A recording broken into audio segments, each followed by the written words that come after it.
लेखक पंडित श्रीराम शर्मा आचार्य जी द्वारा लिखित पुस्तक वेशभूषा शालीन ही रखिए ऑडियो 4। कपड़ों के मामले में आजकल एक और रोग भी बढ़ गया है। कृत्रिम कपड़े जो कि प्लास्टिक आदि रासायनिक पदार्थों से बनाए जाते हैं। यह देखने में जितने चमकदार होते हैं, स्वास्थ्य के लिए उतने ही हानिकारक। उनमें वायु तथा प्रकाश जाने का गुण बिल्कुल नहीं होता। इतना ही नहीं, इस प्रकार रासायनिक प्रक्रियाओं से बने कृत्रिम कपड़े बड़े ही ज्वलनशील होते हैं। जरा सी आग पाते ही सहसा जल उठते हैं और बुझाए नहीं जा सकते। मसाले के पिघलने के साथ ही वे शरीर से चिपट जाते हैं, जिससे मनुष्य की प्राण रक्षा असंभव हो जाती है। आजकल इस प्रकार के कपड़ों के कारण न जाने कितने लोगों के जल मरने की खबरें रोज ही अखबारों में छपती है। नायलॉन और टेरिलीन की साड़ियों पहनने वाली स्त्रियां तो आए दिन स्टोवों तथा अंगीठियों के संपर्क से साड़ी में आग लग जाने से जलकर मरती रहती हैं। उन्हें आग के पास अधिक रहना पड़ता है, किंतु फैशन तथा शौक के कारण वे ऐसे वस्त्र पहनती हैं। ऐसी भयंकर भूल से बचना ही श्रेयस्कर है। गहने पहनने का जंगली रिवाज। ऐसे बुद्धिहीन लोग केवल चमक दमक के या नए नए फैशनों के कपड़े पहनकर ही संतोष नहीं करते थे। वे अपने महत्व को साधारण लोगों की निगाह में और अधिक बढ़ाने के ख्याल से तरह तरह के आभूषण धारण कर लेते हैं। वे इसको अमीरी या ऐश्वर्य का चिन्ह समझते हैं और ख्याल करते हैं कि हम जितने अधिक और बहुमूल्य अलंकार धारण करेंगे, उतना ही लोगों की निगाह में प्रतिष्ठित और बड़े समझे जाएंगे। संभव है कोई जमाना ऐसा रहा हो जब साधारण प्रजाजनों पर अपना रौब प्रभाव जमाने के लिए राजा महाराजा रत्न जटित मुकुट, स्वर्ण सिंहासन तथा हीरे मोतियों के आभूषण का व्यवहार करना आवश्यक समझते होंगे। पर अब तो ये चीजें नुमाइशी ही समझी जाती हैं और उनका किसी पर अच्छा प्रभाव नहीं पड़ता। इसके विपरीत गहने या आभूषण धारण करने की प्रथा सब तरह से हानिकारक मानी जाने लगी है। महात्मा गांधी ने इस प्रवृत्ति की आलोचना करते हुए एक स्थान पर लिखा था, शायद केवल कपड़ों से संतोष न होने पर स्त्री पुरुषों ने गहने पहनने शुरू कर दिए। बहुतेरे मर्द भी पैरों में कड़े पहनते थे, कानों में बालियां लटकाते हैं और हाथ में अंगूठी पहनते हैं। ये सब गंदगी के घर है। यह समझना बहुत ही कठिन है कि इन सब के पहनने में कौन सी शोभा फटी पड़ती है। इस विषय में औरतों ने तो हद कर दी है। वे पैरों में ऐसे भारी भारी कड़े पॉजिव पहनते हैं कि पैर उठाना भी कठिन हो जाता है। बालियों जितने गहने हो उतने ही थोड़े। इस पहनाव से शरीर पर बड़ा मैल जमा हो जाता है। कान और नाक में तो मैल की हद ही नहीं रहती। इस मैली दशा को श्रृंगार समझकर खूब पैसे फूंकते हैं। चोरों के भय से जान जोखिम में डालते हुए भी नहीं डरते।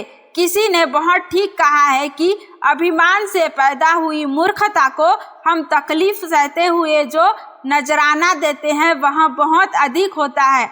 ऐसे उदाहरण बहुत लोगों ने अपनी आंखों देखे होंगे कि कान में फोड़ा होने पर भी औरतों ने अपनी बालियां नहीं उतारने दी। हाथ में फोड़ा होकर पक गया, फिर भी पहुंची नहीं उतरी। उंगली पक कर सूज आई, तब भी मर्द औरत अपनी अंगूठी उतारना नहीं चाहते, क्योंकि वे समझते हैं कि इससे उनके रूप में फर्क पड़ जाएगा। दुनिया में मनुष्य के लिए बहुत से दुख, आपत्तियों, भय परिस्थितियों के कारण उत्पन्न होते रहते हैं, पर जो कष्ट स्वयं खर्च करके पैदा किया जाए उसके लिए क्या कहें। गहनों के पहनने की प्रथा ऐसी ही मूर्खतापूर्ण होती है। इनके व्यवहार करने से किसी प्रकार का शारीरिक मानसिक लाभ होता दिखाई नहीं देता और आध्यात्मिक दृष्टि से तो यह अहंकार का उत्पादक अतः एवं आत्मा का पतन करने वाला है। हमारे देश के समाज हित चिंतक व्यक्ति वर्षों से यह शिकायत करते आए हैं कि भारतवर्ष की पूंजी का एक बड़ा भाग गहनों के रूप में निष्क्रिय पड़ा रहता है।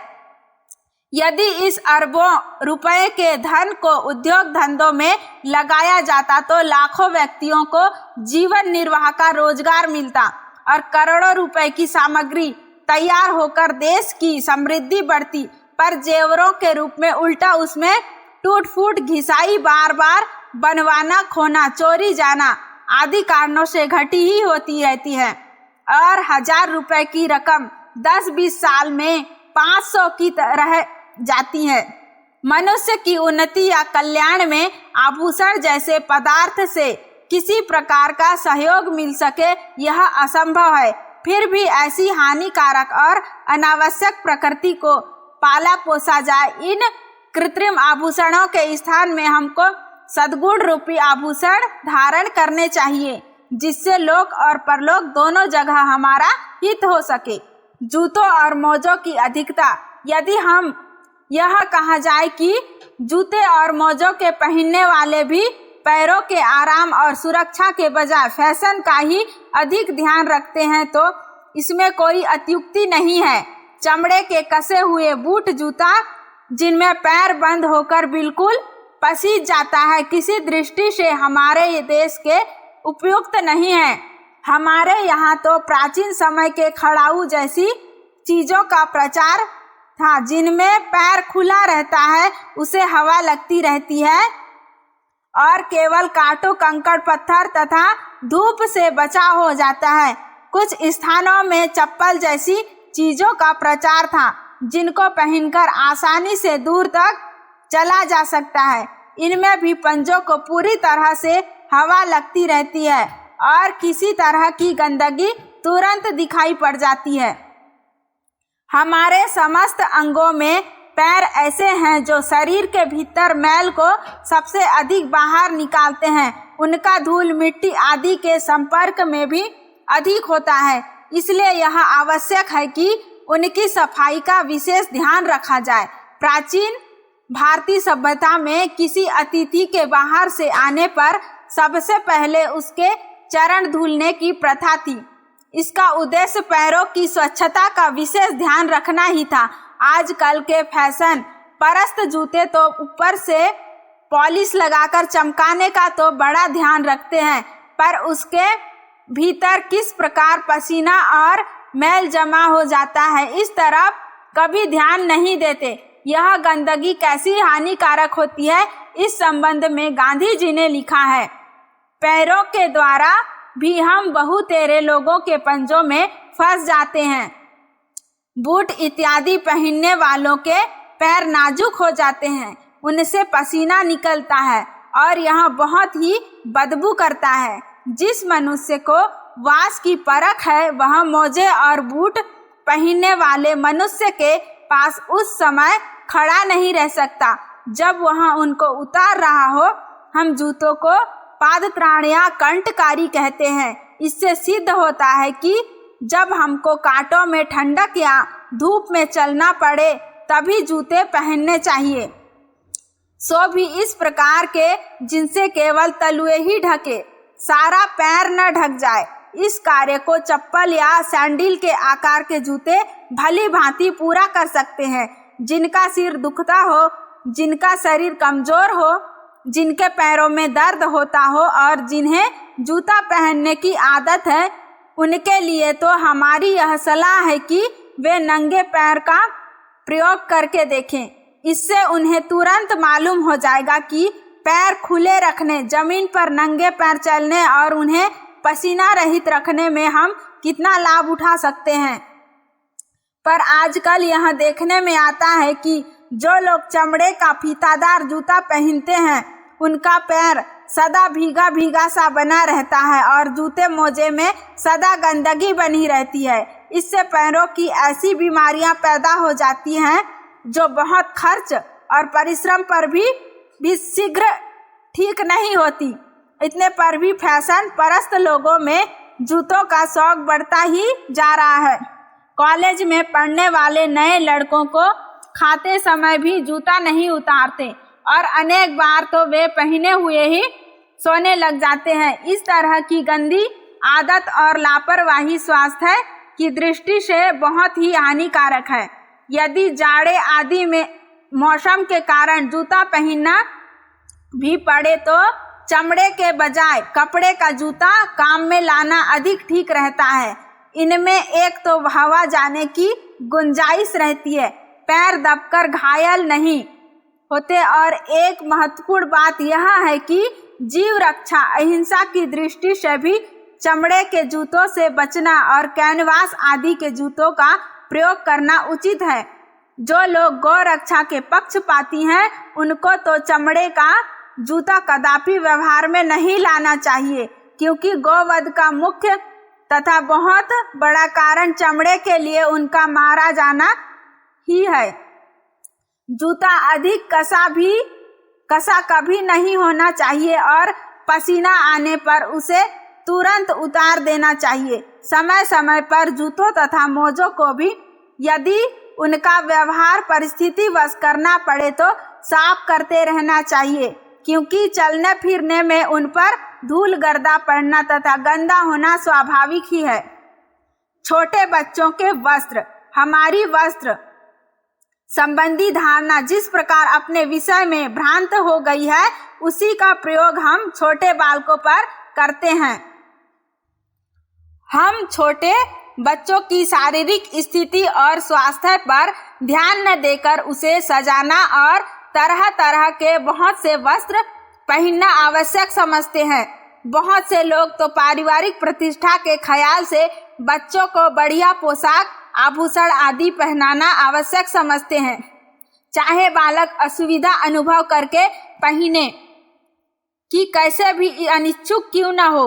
इस संबंध में एक अनुभवी लेखक की निम्न सम्मति विचारणीय है। बच्चों के वस्त्रों के संबंध में तो हम इतनी भयंकर भूल कर रहे हैं कि जिसका कोई ठिकाना नहीं। जन्म से ही बेचारे बच्चों को भारी गर्म कपड़े पहना दिए जाते हैं ताकि हवा न लगे। कपड़े पहना कर ही हम संतुष्ट नहीं होते, बल्कि अबोध बच्चों को कपड़े से इतना ढक देते हैं कि वे अंदर घुट कर रोते रहते हैं। इस प्रकार हम अपने हाथों से अपने बच्चों का स्वास्थ्य व जीवन नष्ट कर देते हैं।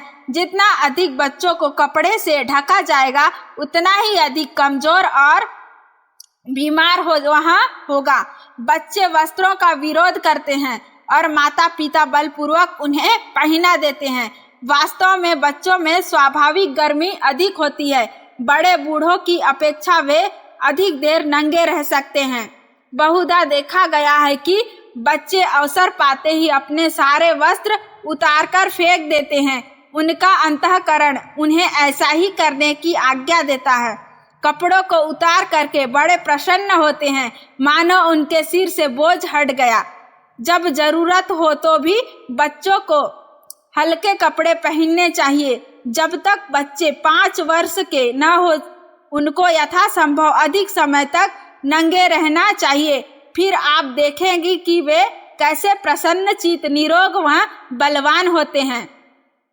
मगर आज माताएं बच्चों को सिर से पांव तक इस प्रकार ढक देती हैं कि बदन का कोई हिस्सा खुला न रहे। सिर पर टोपी या टोपा होती है, गले में गुलूबंद बनियान कमीज कोट बदन पर होते हैं। फिर पैंट जूते मोजे भी साल भर की आयु में ही पहना दिए जाते हैं। इस प्रकार अनावश्यक वस्त्रों से सदा ढके दबे रहने वाले बच्चे कभी पूर्ण स्वस्थ और शक्तिशाली नहीं हो सकते। यह एक सुनिश्चित तथ्य है कि अभ्यास करते करते ऐसे कामों को करके दिखा सकते हैं जो सामान्यतः असंभव समझे जाते हैं।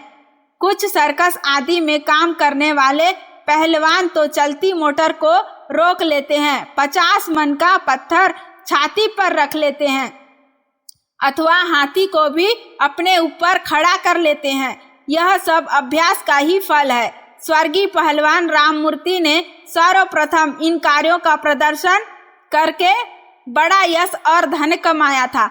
बतलाते हैं कि मैं बचपन में बहुत कमजोर था और प्राय बीमार होता रहता था। किसी से प्रेरणा पाकर उन्होंने अपनी निर्बलता को दूर करने का निश्चय किया और व्यायाम करके 8-10 वर्ष में अपने को इतना शक्तिशाली बना लिया कि उस समय के बहुत बड़े पहलवानों में उनकी गिनती की जाने लगी थी। जिस प्रकार कमजोर आदमी बालक स्वास्थ्य के नियमों का पालन करके और व्यायाम की मात्रा बढ़ाकर बहुत बल और सुदृढ़ स्वास्थ्य को प्राप्त कर सकते हैं, उसी प्रकार यदि उनको छुई मुई के पौधों की तरह सदा दबा ढका रहा जाए और प्रकृति के सामान्य परिवर्तनों से भी बचाया जाए तो आगामी जीवन में उनका सशक्त और कर्मठ होना किसी प्रकार असंभव नहीं हो सकता। ऐसे बालक जरा सी सर्दी गर्मी के असर से बीमार होते रहते हैं, उनको सदा खांसी सर्दी और निमोनिया बने ही रहते हैं। ऐसे ही बालकों को शीघ्र लू लग जाती है और बार बार ज्वर आदि का आक्रमण होता रहता है, मगर उनको छोटी अवस्था से ही विधि पूर्वक प्रकृति के साहचर्य में रहकर वस्त्रों का कम उपयोग किया जाता तो वे क्रमशः सहनशील बन जाते और आगे चलकर जीवन संघर्ष में अधिक समर्थ और सफल सिद्ध हो सकते। इसका यह भी आशय नहीं कि 2-4 महीने के बच्चों को लापरवाही से रखा जाए और कठोर शीत अथवा गर्मी में उनकी रक्षा न की जाए, पर सामान्य मौसम में उनको अवश्य मामूली कपड़ा पहनाकर या नंगा ही रखकर खुले वातावरण में खेलने कूदने का अवसर दिया जाए, जिससे उनकी शारीरिक शक्तियों का ढंग से विकास हो सके। जय गुरुदेव। सभी को प्रणाम।